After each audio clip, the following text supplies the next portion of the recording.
Yo, what's going on, everybody? Keep almost in full color, and today we are talking about Final Fantasy 7 Integrade. Now, before I start, I guess I'll answer the pretty obvious question: is it worth it? Well, if you enjoy Final Fantasy 7 Remake and you intend on keeping up with it, then yes, it is definitely worth the $20. If you kind of like Final Fantasy 7, then no, I mean, it's not really going to be worth it to you. I think it's worth it. Then again, I love Final Fantasy 7 wholeheartedly, so do with that information what you will. It took me about 6 hours to clear it, so I imagine if you just did the kind of campaign, it would have taken 3.5, 4, depending on your combat aptitude. The one weird thing that I did not like, it kind of gave me a sour taste going into this, was how to claim it, because I had to basically take the PS5 version and then it let me buy it. It was really weird. So for those who own it on PS4 and have a PS5 and you're trying to figure out how to get it, it is definitely a headache, but I think it pays off in the end. So going from that PS4 to PS5, you do see a difference. This for me was kind of like Assassin's Creed, to where yes, there was a upgraded version that had the 60 frames per second and all that, and although it looks cleaner and you can see it, it just wasn't that drastic. So I mean, it is cool. I'm hoping that Remake Part 2 has a little bit more oomph to it with the PS5 version, but with it probably being on PS4 as well, you just don't know what you're going to get. So hopefully it just has a little more gleam to it. But I mean, it still looks great. It still looks awesome. The combos are very nice looking. You don't really see much stutter or lag, and even with the joint combos between Sonnen and Yuffie, they look really good. So the looks are really amazing. Story wise, I really love this. It's crazy because I actually wish this was like in the main game, but kind of like a sub chapter, because there's overlap with the main story, and it's actually amazingly put spacing wise. This is like, it's a perfect slot to put this in, and it makes it's gonna make a whole lot of, it's bravo to whoever's back there. They are writing their ass off. You're doing exceptionally well, whoever's writing this. Great fucking job. Okay, where you slotted this at and how it's gonna branch off, it's really amazing, especially because you're giving more detail into Wutai. You're giving more detail into kind of their government, their thought procedures and all that. So this is a very awesome thing to do. It's more content. It's more fleshing out of Yuffie, and she's really being shown off and showcased in a way that I think if we were just doing remake part 2, remake part 3, etc., either A, they're gonna drag on by just giving every character, their kind of shine within the story, thus, taking up more time, taking up more space and whatnot, or B, not many of the characters get fleshed out, and it's just Cloud, Aerith, and Sephiroth, basically their age-old battle that is going down, and you see your sub characters, but they're just there.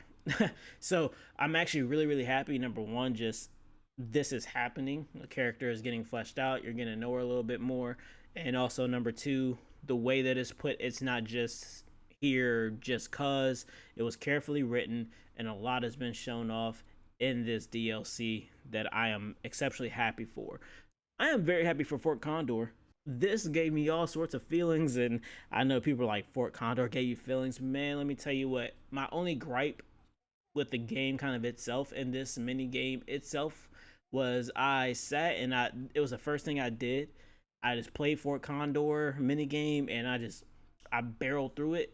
And when I beat the final person, I was expecting the Phoenix summon. I was expecting that. Everybody knows you beat, when you go through the Fort Condor minigame in the original, you get the Phoenix. That's where you get Phoenix summon materia. I was really hoping that was going to be the case. It is not the case.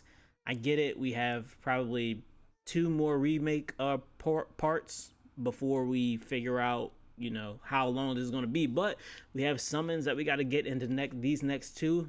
And summons are limited. I mean, we have our Bahamuts and Neo Bahamuts and Zero Bahamut and all these other things, but those are only going to go so far before they kind of seem like redundant. With that being said, I can't imagine that's the only reason why a couple of summons were left for this, but I was really hoping to see Phoenix, and that was the only knock I had on Fort Condor. The mini game is amazing. It's so fun. Outside of that, like I said, where this is slotted at, one other thing I truly enjoyed about it was, number one, you start off at like level 25, and ultimately I'm like, that's really cool. She's a ninja. an elite ninja. So starting off at level 1 just doesn't seem right. So to start you off at kind of like a mid-level, really cool. You got materia, some of it's level, some of it, you know, you got a lot of stuff going on in your inventory, and you already kind of got the lay of the land. The game feels open when you go in. There's no tutorial, there's nothing like that.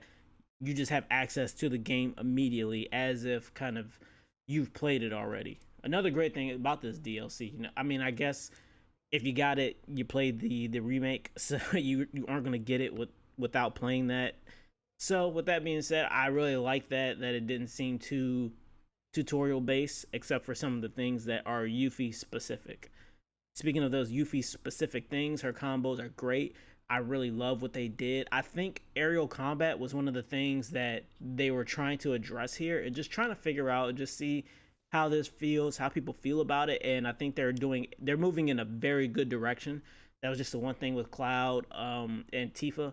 Just aerial combat just didn't feel the greatest. And with Yuffie aerial combat, I mean, it's she's fourth Hokage with hers, so you know, she puts that shuriken in the air, she's about to go get it. And it's awesome to see, it's awesome to execute, and especially when you can do a lot of other moves in the air, it just feels amazing. I'm really enjoying this, and I'm really hoping, just a quick spoiler for those who have not beat it or and whatnot, I'm really hoping, I'm really thinking that a Vincent episode is coming next. Spoiler alert. All right, Deep Ground, Weiss, Nero, a lot of stuff gets mentioned that's Dirge of Cerberus exclusive. So I'm really thinking that we're about to get a Vincent episode next, which I am here for. I'm here for a Vincent episode next. I think that's also going to flesh out a lot from the Shinra side as well. You know, we got the Avalanche side, this is Wutai, and I think if we get that Shinra side, and I'm really hoping, what I really would like is a Sephiroth episode. If that came last, to just kind of make it full circle, just to give a little bit more. And I guess that would probably happen after part 2, remake part 2. If there's like a Sephiroth DLC, I definitely would check that out. I think they could do a whole lot in terms of that. That would have to be a bigger one, though. I don't think you could just give a 2-chapter Sephiroth thing. You'd have to give a good 5-6 chapters of Sephiroth just to satiate people's appetites with that. Speaking of satiate appetites, Scarlet out here looking like a whole goddamn entree. Jesus, they got her. And my man's out here crawling to that thing. She got that, ooh, she got that comeback, that snapper, boy. Ooh, that sexy cute side of me is coming out. Alright, look, subscribe to the channel, and I promise I'll try to keep that at bay. Alright. Stay tuned, Gaines is coming with the Ratchet and Clank review. You do not want to miss it. Hit that like button, hit that subscribe, notification, so you get to see that. With that being said, I hope this finds everyone easy and in great health.